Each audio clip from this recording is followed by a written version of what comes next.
Vamos então iniciando o nosso trabalho. Nós estamos no livro O Consolador, autoria espiritual de Emmanuel, psicografia do Chico. Nós estamos na parte primeira, o item número 5, Ciências Aplicadas. E nós paramos no nosso último encontro na questão número 106, que tratava de questões de saúde, né? Falávamos aqui sobre a medicina espiritual, sobre doenças e tantos outros temas aqui relacionados à nossa saúde física e saúde espiritual. E o último tema que nós vamos abordar aqui trata uma questão até interessante, que nós pouco falamos, né? Um hospital espírita tem utilidade para a família espírita? Emmanuel responde: a fundação de um hospital em cujos processos de tratamento estejam vivos os princípios do espiritismo evangélico constitui realização generosa na melhor exaltação dos ensinos consoladores dos mensageiros celestiais. As edificações dessa natureza, todavia, exigem o máximo de renúncia por parte dos que as patrocinem, porquanto, dentro delas, o médico do mundo é compelido a esquecer os títulos acadêmicos, para ser um dos mais legítimos missionários daquele médico das almas que curou os cegos e os leprosos, os tristes e os endemoniados, exemplificando o amor e a humildade na entrosagem de todos os serviços pelo bem dos semelhantes. Um hospital espírita deve ser um lar de Jesus. Seu aparelhamento é uma maquinaria divina, exigindo idêntica superioridade dos operários chamados a movimentar as peças, de modo a que se não deturpe a grandeza profunda dos fins. Bom, quando nós fazemos uma busca rápida aqui na internet sobre hospitais espíritas, nós vamos encontrar uma lista grande de hospitais espalhados pelos estados do Brasil, pelas capitais, pelas pequenas cidades, hospitais que são dirigidos para tratamentos diversos, muitos dos quais nós encontramos, por exemplo, tratamentos de saúde mental, especialmente porque essa preocupação das influências espirituais acabam se tornando a causa, né, o objetivo maior dessas instituições. As influências, então, acabam sendo a causa dos transtornos que os pacientes acabam oferecendo, vitimados pelas obsessões. E aí, então, assim como também nós lembramos que lá no passado, o Dr. Bezerra de Menezes escreveu, quando encarnado, aquele livro A Loucura sob Novo Prisma, e ali ele fala sobre esses transtornos mentais e trazendo exatamente esse novo prisma, ou seja, essa nova perspectiva que é a da influência espiritual, algo que a nossa ciência, a nossa medicina contemporânea não contempla, né? Então ela até fala sobre as possessões, ela fala sobre influências de um modo geral, mas trazendo um diagnóstico muito mais psiquiátrico do que realista. Então o que Emmanuel chama a nossa atenção aqui, primeiro que é o objetivo maior da aplicação da filosofia espírita no trato com os pacientes, na relação com os pacientes.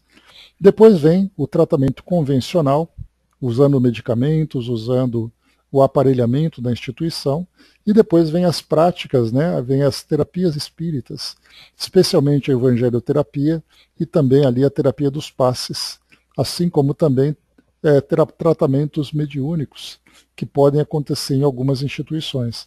Então o que ele coloca para nós aqui é as edificações dessa natureza, todavia, exigem o máximo de renúncia por parte dos que as patrocinem. Por que esse cuidado que Emmanuel traz para nós? Porque o ponto fundamental, aquilo que é mais importante dentro de um hospital espírita, é exatamente o exercício da caridade. E para isso, então, é um tipo de instituição que não visa lucro, ou pelo menos não deve visar, já que é um hospital que acolhe aquele que precisa dentro das suas necessidades físicas e espirituais. Portanto, os patrocinadores dessas instituições não devem esperar retorno material, mas apenas o retorno espiritual, o retorno da caridade, né, que é exercido nas suas atividades. Então é algo que realmente depende de uma vontade, depende do sentimento daqueles que colaboram para a manutenção da instituição. Nós temos esses hospitais, que muitos deles são vinculados com a rede pública, que acabam se sustentando com a colaboração do governo. Né? Outros são sustentados por doações, e todos eles então procuram direcionar as suas atividades para o acolhimento dos pacientes nas diversas condições. E ele coloca algo também, aqui também de um outro modo, que o médico, que é aquele que se encontra trabalhando no hospital, ele não é um funcionário que tem por objetivo captar recursos para beneficiar financeiramente aqueles que são os donos do hospital, ou aqueles que patrocinam, como nós colocamos. Bom dia, André. Então, olhar todos os colaboradores como sendo aqueles que são os missionários da caridade, né, os missionários, como disse Emmanuel para nós, daquele médico das almas, que faz tudo por amor, por humildade, faz tudo por caridade, é algo bastante complexo nos nossos tempos de hoje. Imaginar que alguém patrocine um hospital como esse, primeiro que ele tem que estar, né, ele geralmente está envolvido na doutrina espírita para conhecer as suas aplicações, para conhecer os seus métodos. Depois ele tem que estar ciente do exercício da caridade para essas instituições. Então, o que nós vamos acompanhar também é ver algumas instituições que acabam cobrando pelo trabalho que exercem. E aí, então, são questões que precisam ser analisadas de um modo mais detalhado para ver exatamente de que forma que ela trabalha, qual é exatamente ali a sua filosofia, o método que ela aplica para poder desenvolver os tratamentos junto aos pacientes. E não simplesmente dizer se é certo ou se é errado. Então são questões que precisam ser analisadas, né, pontualmente, de acordo com a missão de cada tarefa. Então eu peguei aqui, por exemplo, na internet, para nós aqui, a ideia de hospitais espíritas, né? Então nós temos aqui, por exemplo, como funciona um hospital espírita, quais são os tipos de tratamento que eles oferecem. Então nós temos aqui, né? É o tratamento do passe, é o tratamento da fluidoterapia, alguns colocam apometria, cirurgia espiritual, tratamento à distância e práticas como meditação, yoga e outras práticas consideradas ali pela medicina alternativa. Cada tipo tem objetivos específicos, como aliviar perturbações espirituais, fortalecer a saúde física, emocional e equilibrar as energias. Então, muita coisa que se faz nesses hospitais. Aqui também, deixa eu pegar aqui, a parte de cirurgia espiritual, né, que é colocada para nós. Em São Paulo, por exemplo, aqui na cidade de Caieiras, próxima à capital, é na Grande São Paulo, né? Nós temos o Hospital Espírita Fabiano de Cristo. Então, só para a gente poder conhecer um pouquinho da história e da vivência desse hospital, então tem aqui o atendimento gratuito de retaguarda para pessoas com câncer. O que mais que nós temos aqui? Quem somos, o que fazemos, aí tem atendimentos, projetos. Deixa eu só colocar aqui rapidamente, só para a gente fazer uma comparação. Então tem aqui, né, desde 1992, o Hospital Espírita Fabiano de Cristo oferece atendimento gratuito de retaguarda a assistidos portadores de câncer, buscando sua recuperação integral nos aspectos físicos, psíquico, social e emocional. Então temos aqui vários tipos de atendimento. Rapidamente aqui só para a gente poder perceber qual é o conteúdo que é apresentado para nós. Os tipos de atendimento domiciliar ou ambulatorial. Todas as especialidades do ambulatório realizam atendimento domiciliar conforme a necessidade do assistido. Aí temos, por exemplo, enfermagem, fisioterapia, nutrição, nutrologia, pediatria, clínica geral, psicologia, gastroenterologia e proctologia, fisiatria, serviço social e rede de parceiros aqui também, né? Pede muitos voluntários, aqui o chamado, por exemplo, seja voluntário. Então a gente vê assim que tornar-se um associado, fazer doações de itens, pedindo voluntariado, doações. Então nós vemos assim que o que é solicitado nesses hospitais visa exatamente a prestação de serviço dentro daquilo que é possível para atender aqueles, inclusive, que não podem, de alguma forma, né, podem fazer o pagamento pelo tratamento. Então esse daqui é um dos exemplos que eu trouxe para vocês aqui, mas nós temos vários outros tratamentos também, outras instituições que são feitas, e aí então cada uma trabalhando, né, dentro das suas possibilidades nesse atendimento espiritual diversificado, né, diferente da rede tradicional da saúde, da medicina convencional. Marião colocou, né, aqui em Porto Alegre tinha um hospital psiquiátrico fundado pelo médico psiquiatra José Lacerda, que tratava também o espiritual dos pacientes, né? Hoje não existe mais. Tem a Casa do Jardim, também fundado por ele, o Centro Espírita, né, mais de 40 anos, e essa casa ainda tem ele como precursor da apometria aqui no Sul. Depois da sua morte, mudou muito os atendimentos nesse hospital, depois de um tempo fecharam, né, porque realmente é um trabalho muito difícil. Esse trabalho, o trabalho feito apenas em nome da caridade, nos tempos de hoje, né, infelizmente com os valores, com os preços que são cobrados, equipamentos, terapias, profissionais, dentre tantos outros, tudo isso acaba dificultando a sua manutenção. Mas o que Emmanuel chama atenção para nós é exatamente ali, primeiro, a proposta do hospital e o espírito, que é o espírito dos funcionários, dos colaboradores, dos voluntários no atendimento com os pacientes. Em que, nesse caso mesmo, o esquecimento de qualquer lucro material, visando realmente ali a assistência espiritual para todas as pessoas, né? A Angelina colocou, né, aqui em Pernambuco tem o Hospital Espiritual do Nordeste Maria Cláudia Martins, né, escreveu também alguns livros, né, Marião? Para vocês verem, né? Então, em todos os lugares nós vamos encontrar essas instituições.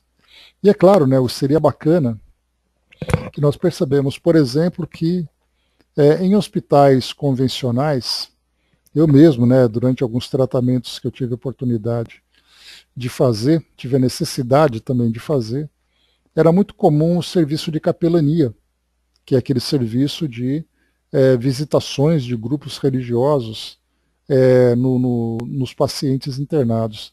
Me recordo de visitações católicas, né, que eram feitas para os pacientes, e tinha inclusive, né, um padre, né, que era um capelão, que era um funcionário do hospital, que também oferecia serviços. Ele foi ao meu quarto, perguntava qual era a minha religião, e eu comentava que eu era espírita, e a gente começou a conversar de uma forma muito natural, de uma forma muito tranquila, porque visava exatamente levar essa tranquilidade para os pacientes. Então, alguns hospitais trabalham com esse serviço de assistência espiritual aos pacientes, outros não.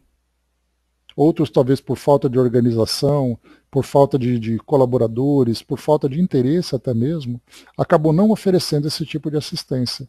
Mas quando nós encontramos um hospital espírita, por exemplo, ou mesmo hospitais adventistas, como tantos outros que nós vamos encontrar por aí, casas de beneficência, né, santas casas também, no passado tinham o objetivo de oferecer essa assistência espiritual para as pessoas, né, isso traz um conforto muito grande naqueles momentos de maiores aflições que eles estão vivenciando, né? No momento da doença, no momento do tratamento, os familiares também se sentem muito amparados. Então são instituições que hoje estão muito presentes, né? Lembrando que esse livro ele foi publicado em 1940, ali por volta de 1940, e a ideia do Hospital Espírita já existia, né, já estava ativo. Hoje, mais do que nunca, nós temos muitos outros hospitais já desenvolvidos, né, hospitais modernos, hospitais que estão ali localizados nas grandes cidades, nos grandes centros, oferecendo então a assistência médica, mas também oferecendo assistência espiritual. Avançando um pouquinho aqui, a Jerusa colocou aqui em Santa Catarina, temos o Hospital Espírita em Forquilinhas, né? Então temos várias, se a gente pesquisar, vocês vão ver uma relação muito grande de instituições. Basta colocar onde você quer saber. Então eu trouxe apenas esse daqui, próximo a nós aqui, para a gente ter uma ideia, mas nós vamos encontrar outros tantos aqui. Por exemplo, avançando aqui, nós vamos encontrar endereços de hospitais espíritas no estado de São Paulo, o Hospital Espírita João Marquese, e tantos outros nomes aqui, né? Relações enormes que nós vamos encontrar de hospitais que atuam dessa forma, né? Caruaru, Vitória, Limoeiro também. Então temos aqui, né, essa relação que foi colocado para nós. Então o que foi perguntado aqui inicialmente era se um hospital espírita tinha utilidade para a família espírita.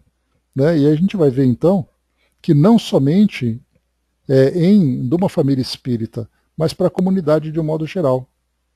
Lembrando né, que muitas pessoas são simpatizantes do espiritismo e desejam também não apenas o tratamento espiritual, mas a ideia de ser um hospital espírita já traz para nós então ali uma mudança de conduta dos colaboradores ali presentes, dos médicos, dos funcionários de um modo geral.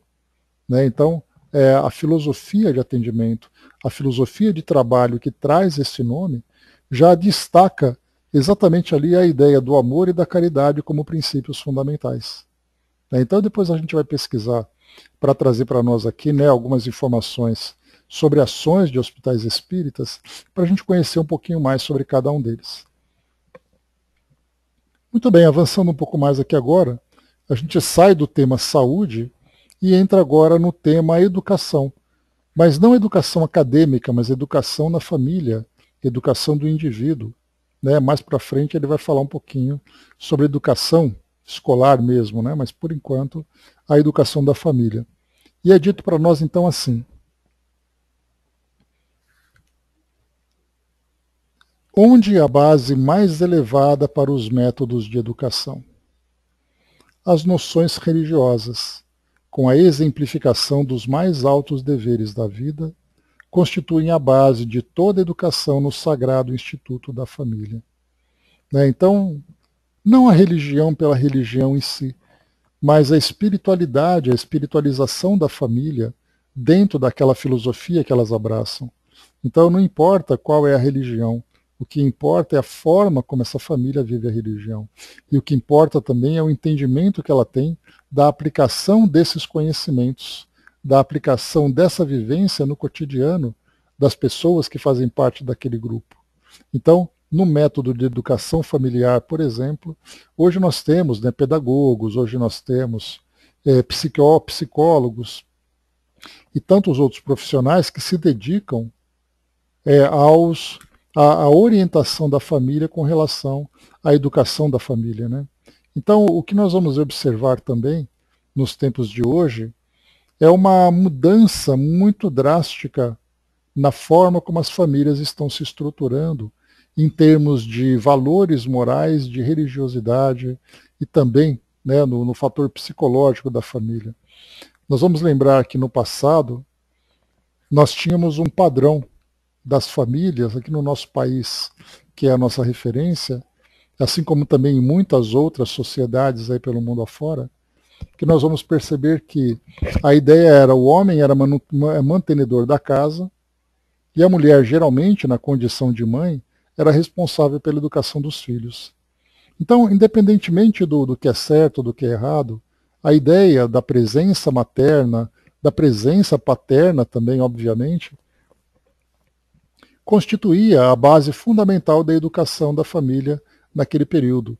Com a mudança da dinâmica da sociedade, em que nós começamos a perceber a necessidade das famílias como um todo procurarem fontes de recurso, até mesmo a realização dos seus sonhos, das suas idealizações e tudo mais, fez com que a família se distanciasse um pouco do lar, fazendo com que muitas atividades fossem direcionadas para as crianças, por exemplo, enquanto que os pais trabalhavam, alguém responsável pelos cuidados com aquela criança, atividades diversas extraescolares, para que a criança se mantivesse sempre ocupada e também ali sempre se desenvolvendo em idiomas, em atividades físicas e tantas outras atividades, e somando tudo a isso, ainda temos a influência da tecnologia.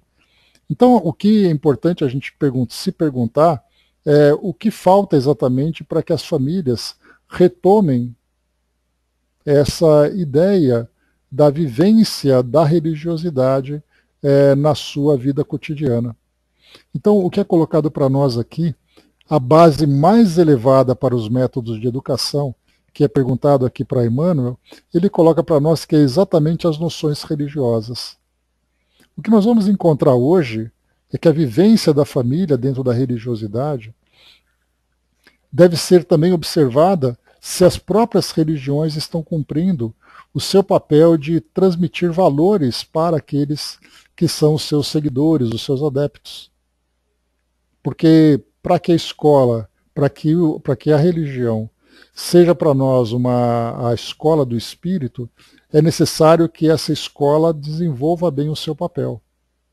Evitando, por exemplo, né, a ideia de concorrência, a ideia do aumento do volume dos seus seguidores, para dizer qual é o número de indivíduos que tem a sua estruturação em termos de necessidades financeiras que acabam, muitas vezes, infelizmente, se destacando, né, na conduta daquela instituição, na arrecadação de fundos e tudo mais, na imposição de dogmas.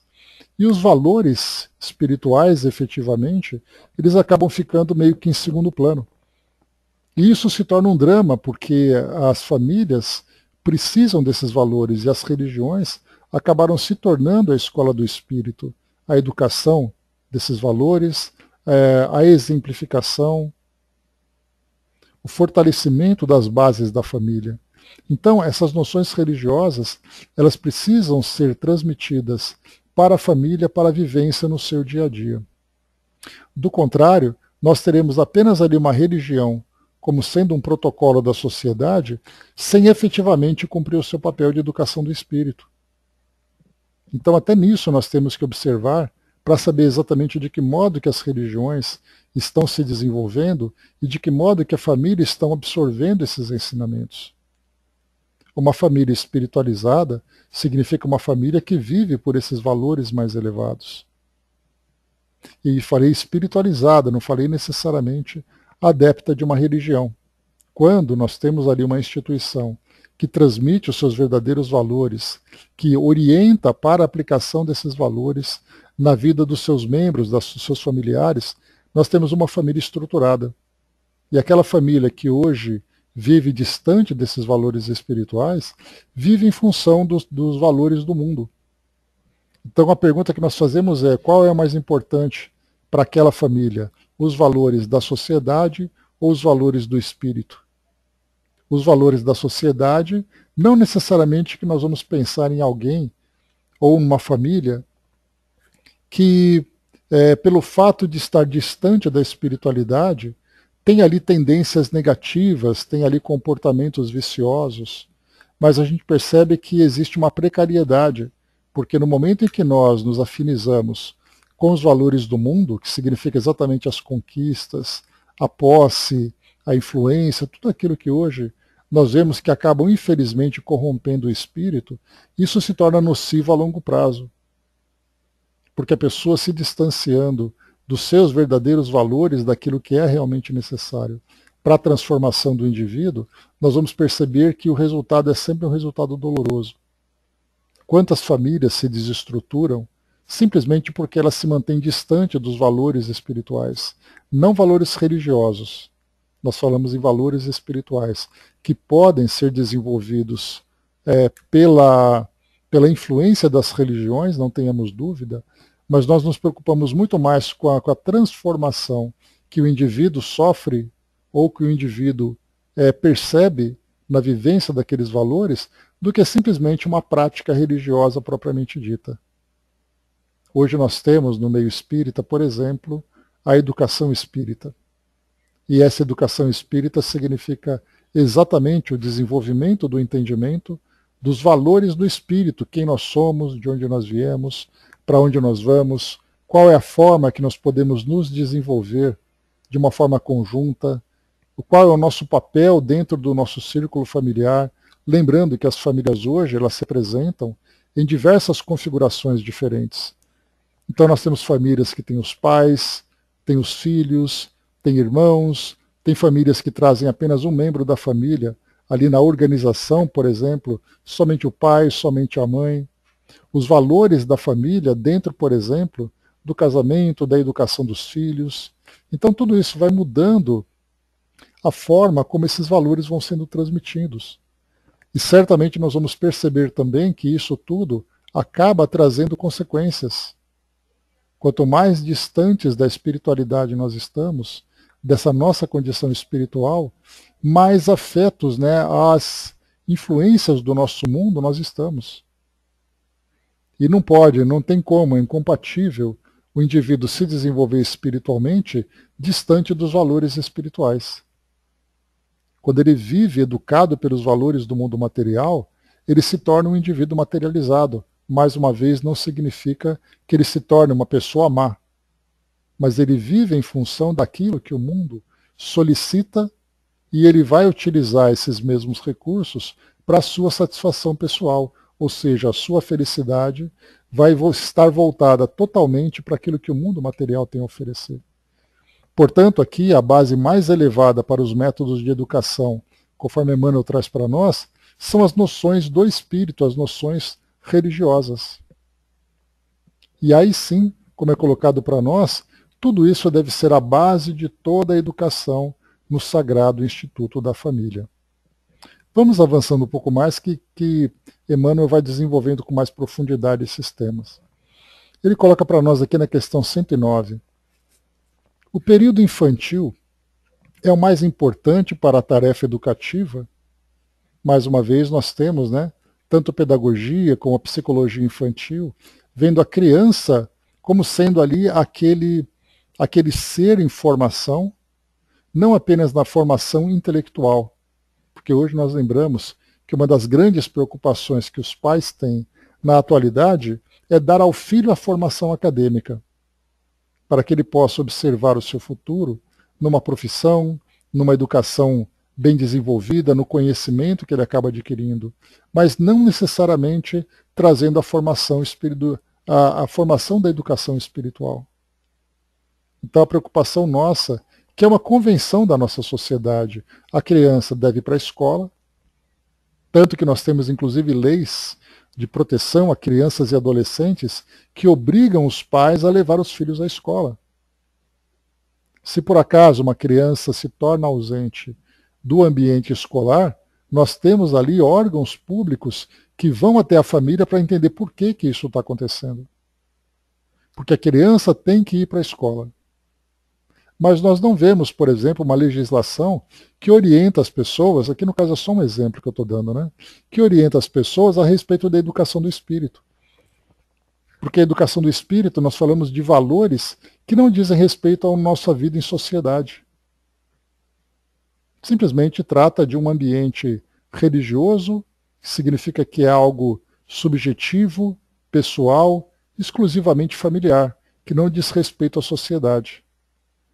Então nós separamos aquilo que é do interesse do nosso mundo material e daquilo que é interesse da nossa condição espiritual. A nossa condição espiritual é de acordo com a intenção de cada um. Mas as obrigações para a sociedade terrena, aí sim nós criamos leis e fazemos imposições. Portanto, o período infantil, como é perguntado aqui, ele é o mais importante da tarefa educativa. Vamos acompanhar aqui o que Emmanuel traz para nós. O período infantil é o mais sério e o mais propício à assimilação dos princípios educativos. Até aos 7 anos, o espírito ainda se encontra em fase de adaptação para a nova existência que lhe compete no mundo. Nessa idade, ainda não existe uma integração perfeita entre ele e a matéria orgânica. Suas recordações do plano espiritual são por isso mais vivas tornando-se mais suscetível de renovar o caráter e a estabelecer novo caminho na consolidação dos princípios da responsabilidade, se encontrar nos pais legítimos representantes do colégio familiar. Eis porque é tão importante para a edificação do homem e porque tão profunda é a missão da mulher perante as leis divinas. Passada essa época infantil, credora de toda vigilância e carinho por parte das energias paternais, os processos de educação moral que formam o caráter tornam-se mais difíceis com a integração do espírito em seu mundo orgânico material, e atingida a maioridade, se a educação não se houver feito no lar, então só o processo violento das provas rudes no mundo pode renovar o pensamento e a concepção das criaturas, porquanto a alma reencarnada terá retomado todo o seu patrimônio nocivo do pretérito e reincidirá nas mesmas quedas se lhe faltou a luz interior dos sagrados princípios educativos. Então nós vemos como Emmanuel desenvolve para nós esse raciocínio, falando para nós primeiro, analisando aqui por partes, colocando para nós que a idade que Emmanuel traz, muitas vezes acaba sendo tema de debate, concordâncias e discordâncias a respeito dessa ideia, mas nós vemos ali uma lógica, que o espírito em processo de reencarnação, a reencarnação não acontece de uma hora para outra. Ela é um processo em que o espírito gradualmente vai se fixando no mundo material. Portanto, esse período da infância, que aqui Emmanuel estimou por volta de 7 anos de idade, é aquela fase em que o espírito começa a se adaptar ao mundo material, começa a despertar sua consciência gradualmente conforme vai acontecendo a maturidade orgânica. O seu cérebro, o seu corpo, tudo isso vai se desenvolvendo e o espírito, então, ampliando o seu entendimento sobre a nova realidade que ele vem vivendo, ele começa a ter essa percepção diferenciada. Mas como esse processo vai acontecendo gradualmente, há a necessidade de que ele seja devidamente orientado, para que o espírito comece, então, nesse despertamento e nessa afinidade com essa nova realidade, ele passe a ter uma referência de conduta, referência de valores, para que ele aos poucos vá se adaptando e também já adquirindo valores que vão ajudá-lo, que vão orientá-lo na sua jornada terrena. Então, que muitas vezes, a gente lembra sempre, é um tempo muito longo. O espírito que vive 60, 70, 80, 90 anos, essa fase inicial é a fase ali das mais importantes, das mais valorosas. Exatamente porque o espírito, trazendo uma bagagem espiritual que ele desenvolveu em existências anteriores, nessa nova encarnação é a oportunidade dos ajustes e do seu aprimoramento. Se essa fase não é bem orientada, o espírito já começa a ser educado pelos valores do próprio mundo. Portanto, a educação, o amparo, a assistência, que é obrigatória por lei, mas muito mais do que isso, a orientação espiritual, a presença dos familiares, dos responsáveis, junto a esse espírito nessa fase inicial, torna-se fundamental para o seu desenvolvimento futuro. André colocou, se o lar não educa, a rua ensina, Já diz o ditado, E também tem aquele outro provérbio, que diz para nós, eduque a criança para que você não precise punir o adulto. Então é sempre assim que a gente coloca. Emmanuel ele continua também aqui, além desse período de 7 anos que ele coloca, que nessa idade ainda não existe uma integração perfeita entre ele e a matéria orgânica.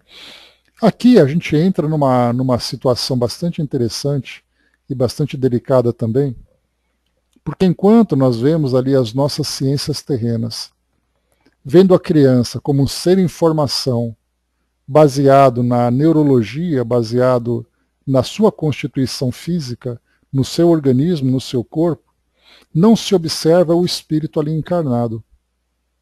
Nós temos aquele valioso livro que diz para nós, nossos filhos são espíritos. E no momento em que nós ignoramos essa condição de espírito e vemos apenas uma criança em formação, sem imaginar, sem saber, na verdade, que em breve aquele espírito voltará a assumir as características da sua personalidade e que, entendendo inclusive o objetivo da própria reencarnação, esse indivíduo será visto apenas como um ser biológico, que traz ali funções psicológicas, mas sem ter a compreensão da sua realidade espiritual. Então, da mesma forma que nós estudamos anteriormente, quando falávamos sobre a saúde, sobre tratamentos espirituais, sobre a visão da medicina terrena comparada com a medicina do espírito, nós também entramos agora na parte da educação, da formação do indivíduo, da sua psicologia, do seu psique, né? Falando espiritualmente agora.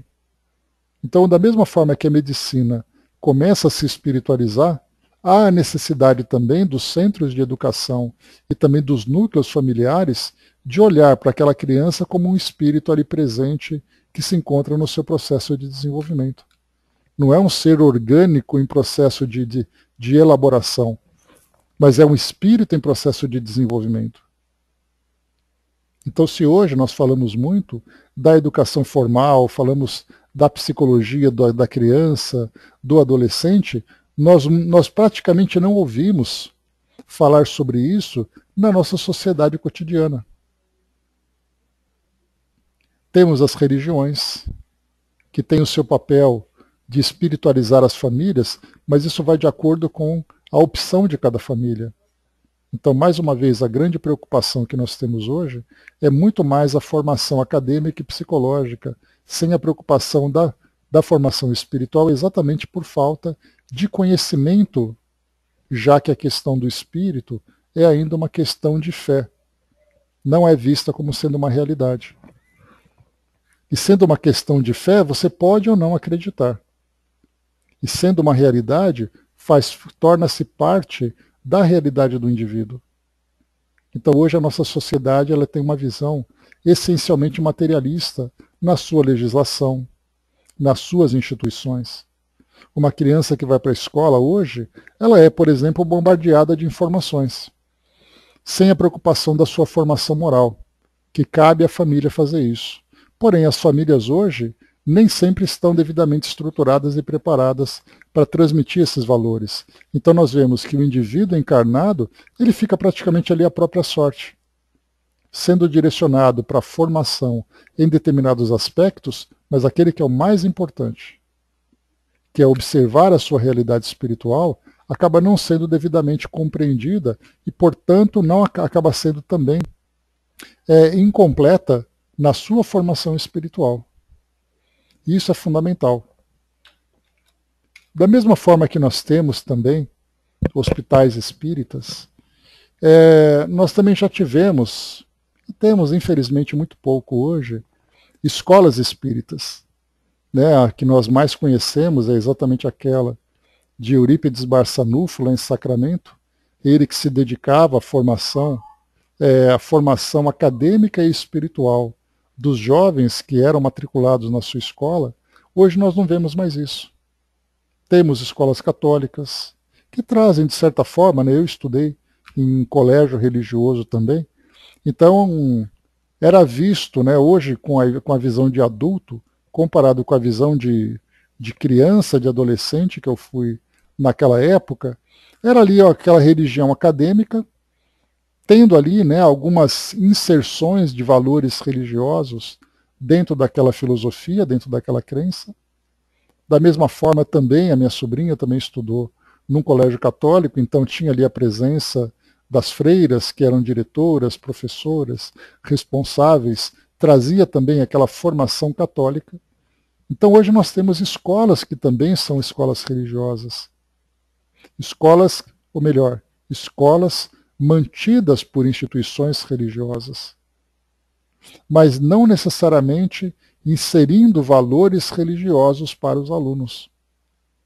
Porque o papel das escolas hoje, orientada por órgãos oficiais, como é o caso, por exemplo, do Ministério da Educação e da Cultura, impõe uma grade curricular em que a escola é obrigada a cumprir aquilo para que a criança possa aprender.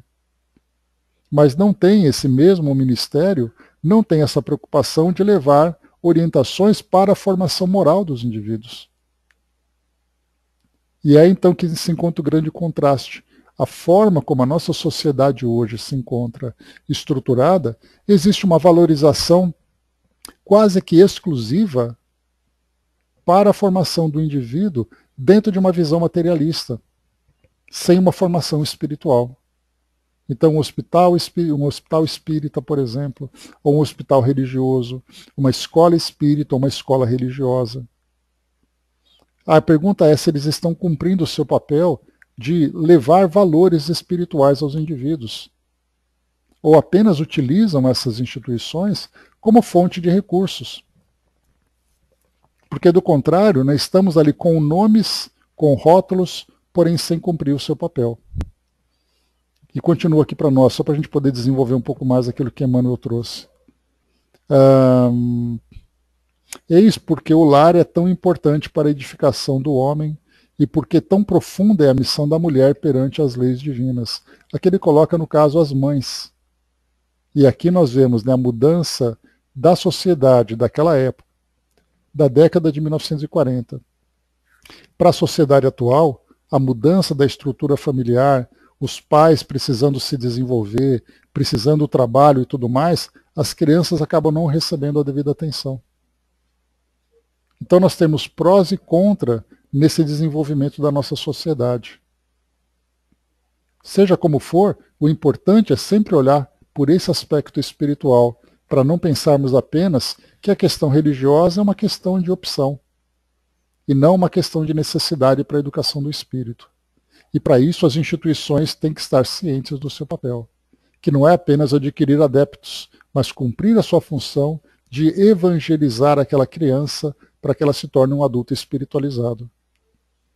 Hoje, felizmente, nós temos, né, as escolas dominicais, as evangelizações, as catequeses, né, que são ali as diversas práticas e instituições dentro das religiões de um modo geral, que têm ali aquele papel de cumprir, de transmitir os seus ensinamentos. Então isso tem o seu valor. Porém a pergunta é, será que isso tem cumprido o seu papel diante das exigências oficiais da sociedade para a formação acadêmica da criança e do adolescente? Que é muito comum hoje nós perguntarmos, né, qual é a sua religião? Eu não sei. A gente frequenta a igreja tal, né, então os alunos trazem esses depoimentos, né, então existe aquela obrigatoriedade de segunda a sexta cumprir ali a programação da escola, mas a programação do espírito fica em segundo plano. E o que Emmanuel chama atenção é exatamente ali o mais importante de tudo, que é a formação do espírito. Ele até comenta nessa última parte que nós lemos, quando ele diz assim, passada a época infantil, credora de toda vigilância e carinho por parte das energias paternais, os processos de educação moral que formam o caráter tornam-se mais difíceis com a integração do espírito no seu mundo orgânico material. Então aquela fase é fundamental, porque a criança ela se torna influenciável, ela se mostra dependente e a oportunidade que os pais têm, que a família tem, que a sociedade tem de inserir os melhores valores. Passada essa fase, o espírito passa então a desenvolver a sua independência. E nessa independência que ele tem, pelas influências que ele recebe do mundo onde ele vive, isso se torna mais difícil. Ele coloca também aqui, né, e atingida a maioridade, se a educação não houver feito no lar, então só o processo violento das provas rudes no mundo pode renovar o pensamento e a concepção das criaturas. Então nós vemos hoje, né, de que modo que nossas crianças estão se comportando. Hoje elas estão sendo educadas por equipamentos eletrônicos, estão sendo educadas por instituições que trazem visões apenas materialistas. E isso vai impedir que o espírito sofra as consequências disso tudo? Certamente que não, já que ele, não sendo espiritualizado e não sendo orientado, ele vai agir de acordo com seus impulsos e com as influências do meio. E a partir do momento em que ele começa a fazer escolhas equivocadas, ele será chamado de volta através das provas e das expiações. Então, olhar para aquele espírito como um ser encarnado e lidar com ele nessa real condição é muito diferente do que simplesmente ver um indivíduo que nasceu, que está crescendo, que tem ali objetivos na sua vida e que depois, de acordo com cada crença, ele vai ter o seu destino. Isso é muito sério para o nosso mundo hoje. André Colonna, como dizia meu pai, fica a semana toda fazendo todo tipo de maldades e bobagens e chega no domingo achando que ir à missa resolve todos os pecados, né? Então, infelizmente, a gente acaba vivendo isso. Então, o valor do espírito, ele não se encontra no topo das prioridades das nossas famílias hoje. E muitas vezes nem nas nossas, né? Porque a gente tem a preocupação de cumprir as obrigações perante a sociedade. Mas nos esquecemos de cumprirmos as nossas obrigações perante nós mesmos, enquanto espíritos que somos. A Angelina colocou, né, educando a criança na moral, não será preciso construir presídios, né? Então esse também é um dos dos pensamentos, das ideias que trazem para nós exatamente isso. Uma criança mal formada será um adulto desequilibrado. Então, mais uma vez, a preocupação são as obrigações perante a sociedade terrena. E nos esquecemos das obrigações perante o espírito. Né? Pois é. Darcy Ribeiro, que era professor, pedagogo, né, e tudo mais, acabava exatamente vendo por essa perspectiva. Para finalizarmos, questão 110. Qual é a melhor escola de preparação das almas reencarnadas na Terra? A melhor escola ainda é o lar, onde a criatura deve receber as bases do sentimento e do caráter. Então, lembrando que não basta apenas termos ali uma escola que traz valores para o espírito, é muito importante transformar também os sentimentos. E para isso nós temos então o lar, que é o ponto fundamental onde os espíritos se encontram, se reúnem para a vivência da experiência terrena. Se o lar falha no seu papel, outras instituições podem precariamente fazer ali um acréscimo de valores, mas certamente não será o suficiente. E ele continua: os estabelecimentos de ensino propriamente do mundo podem instruir, mas só o Instituto da Família pode educar. É por essa razão que a universidade poderá fazer o cidadão, mas somente o lar pode edificar o homem. Na sua grandiosa tarefa de cristianização, essa é a profunda finalidade do Espiritismo evangélico, no sentido de iluminar a consciência da criatura, a fim de que o lar se refaça e novo ciclo de progresso espiritual se traduza entre os homens em lares cristãos para a nova era da humanidade. Então, Emmanuel chama atenção para a doutrina espírita com a finalidade de transmitir os valores evangélicos, principalmente pela consciência que tem, pelo esclarecimento que tem da nossa realidade espiritual, que não é apenas uma questão de fé, mas é um fato. E esse fato precisa ser observado para que todos os esforços sejam direcionados para lidar com o espírito e não apenas com pessoas. Sem a preocupação com a preocupação de formar cidadãos, mas formar cidadãos espiritualizados e conscientes. Depois aqui na questão 111, Emmanuel traz para nós aqui a respeito de uma questão que provavelmente é relacionada com a época, né? É justa a fundação de institutos para a educação sexual? Isso porque, desde aquela época, a sensualização da sociedade ela era muito presente. Como é hoje, né? Nós vemos hoje filmes, novelas, desenhos, séries que instigam as pessoas dentro da sua sensualidade. E no caso de crianças que são muito influenciáveis, elas acabam sofrendo muito mais o efeito disso tudo.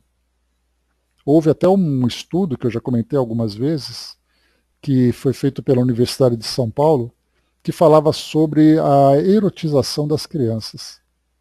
Certamente feito ali pelo pessoal da psicologia, da pedagogia, né?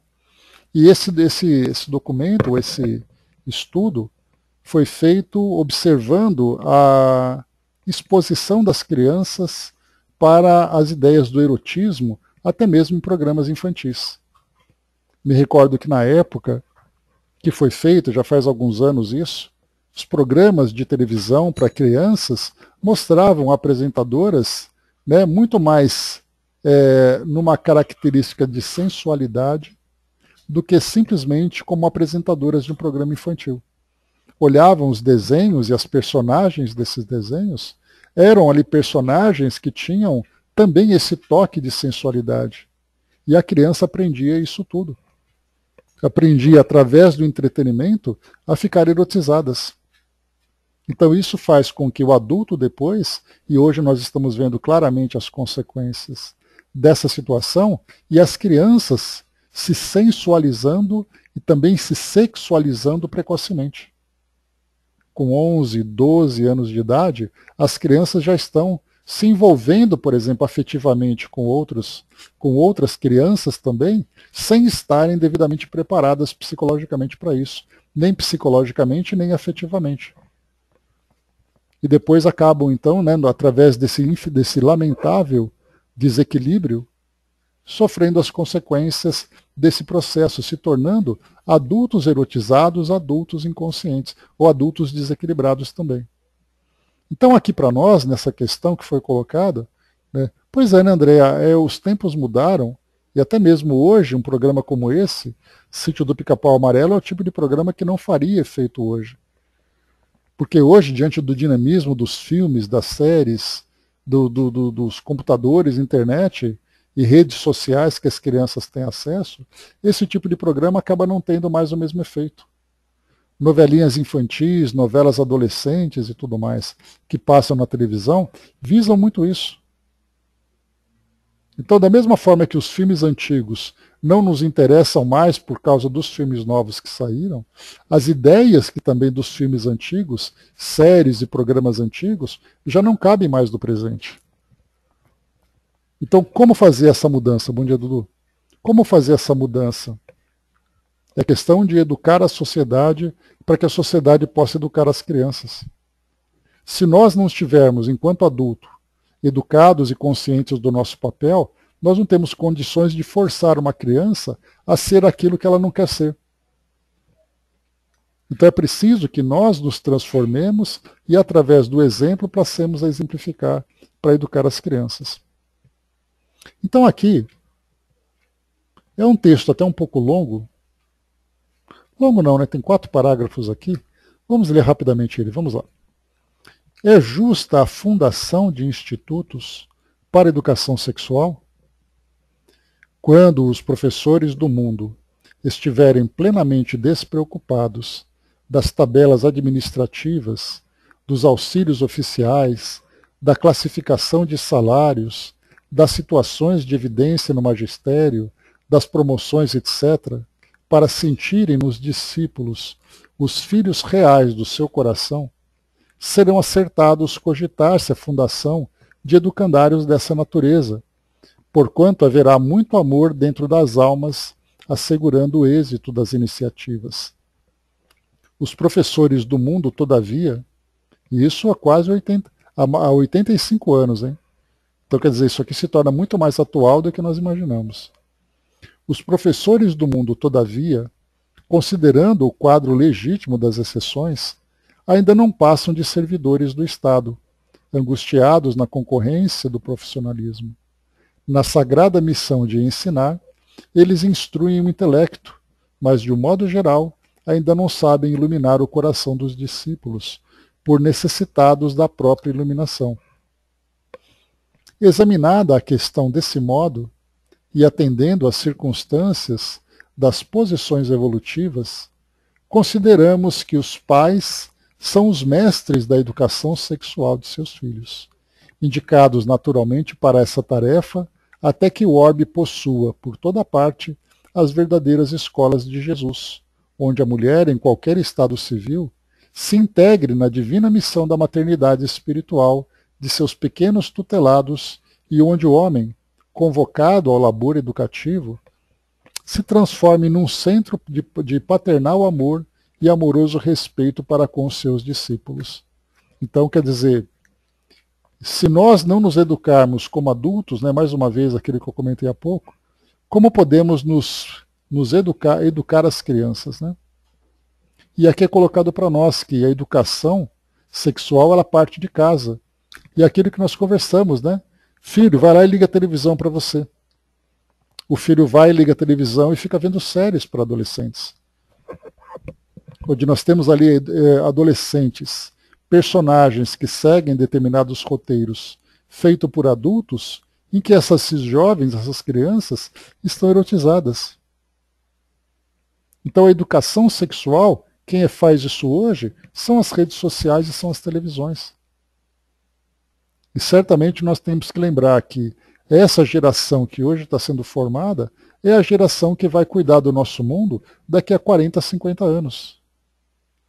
São essas crianças que se transformarão nos líderes das nossas nações, que se transformarão nos indivíduos que comporão a nossa sociedade. Quais são os valores que elas estão recebendo e o que elas serão capazes de transmitir no futuro para aqueles que virão depois delas. Então esse é o drama que nós vivemos hoje na nossa sociedade. Um estilo de vida que nós adotamos que visa muito mais a nossa sobrevivência no mundo material do que o nosso desenvolvimento espiritual. Então haverá necessidade de nós começarmos a reformar as nossas bases para que no futuro aqueles que serão os líderes, os influenciadores e os responsáveis possam exercer essa tarefa visando exatamente a educação do espírito. Pelo que nós vemos hoje, nós teremos ainda um bom tempo pela frente com esse sofrimento, com essa angústia toda. Com adultos frustrados, adultos decepcionados, adultos iludidos, pelo fato de passarem a infância recebendo exatamente essa ideia de que são essas fantasias que vão proporcionar felicidade para o indivíduo. Quando crescerem, vão tentar realizar essas fantasias e vão se frustrar e vão se machucar muito. Não apenas se machucar, mas também machucarão aqueles com quem se relacionarão. Esse é o desafio atual da nossa sociedade. A Angelina colocou, né, toda criança é um mundo espiritual em construção ou reconstrução, solicitando material digno a fim de consolidar-se. Né? Então é exatamente isso, ela precisa dessa referência, ela precisa dessa influência. Hoje, certamente, os pais fazem aquilo que eles aprenderam. Fazem de boa fé, fazem de boa vontade, porém a sua formação não é a formação adequada. Porque você só pode ensinar aquilo que você aprendeu. E se nós aprendemos aquilo que foi ensinado, será isso transmitido, além da própria, eu diria, evolução, ou talvez degradação dos valores que, infelizmente, a nossa sociedade vem vivendo. E aí, então, cada geração vai transmitir aquilo que aprendeu, salvo para aqueles espíritos que já trazem os seus valores bem desenvolvidos. Mas, de um modo geral, infelizmente, é isso que nós vemos. É uma visão pessimista ou é uma visão realista? Infelizmente, muito mais real do que pessimista. Mas, certamente, nós temos o papel de filosofias como o Espiritismo, que traz ali os seus ensinamentos para a reforma da sociedade através da reforma dos indivíduos. E que todas as religiões, que são escolas do espírito, tenham consciência do seu papel.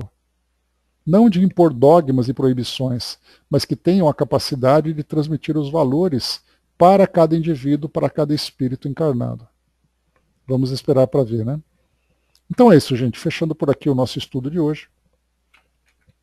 Paramos aqui na questão número 111, que fala sobre a fundação de institutos para educação sexual. E na questão 112, vamos falar sobre a renovação dos processos de educação para a melhoria do mundo. Vamos exatamente aqui agora tentando encontrar qual é a orientação, qual o caminho que nós devemos seguir na busca dessa mudança para a nossa sociedade. Então é isso, meus amigos. Fechando por aqui o nosso estudo de hoje. Reflexões importantes a respeito da educação, muito mais a respeito da educação do espírito do que a educação acadêmica. A educação que se baseia nos princípios da família, e as nossas famílias precisam se reestruturar, né? E os espíritos não deixam de estar sempre presentes, trazendo seus ensinamentos para orientar a nossa família, para que ela se torne uma instituição saudável, equilibrada e espiritualizada, para que possa formar essa nova geração que vai assumir o nosso mundo. André colocou, né, nossa mãe nos acordava às 6 da manhã para tomar banho e ir à missa, né? Olha só. Então cada família tem ali a sua cultura, cada família tem a sua tradição. Ainda hoje as famílias têm as suas tradições. A pergunta é se essas tradições são saudáveis ou nocivas para a formação das crianças e dos jovens. Fechando por aqui, pessoal, o nosso estudo de hoje.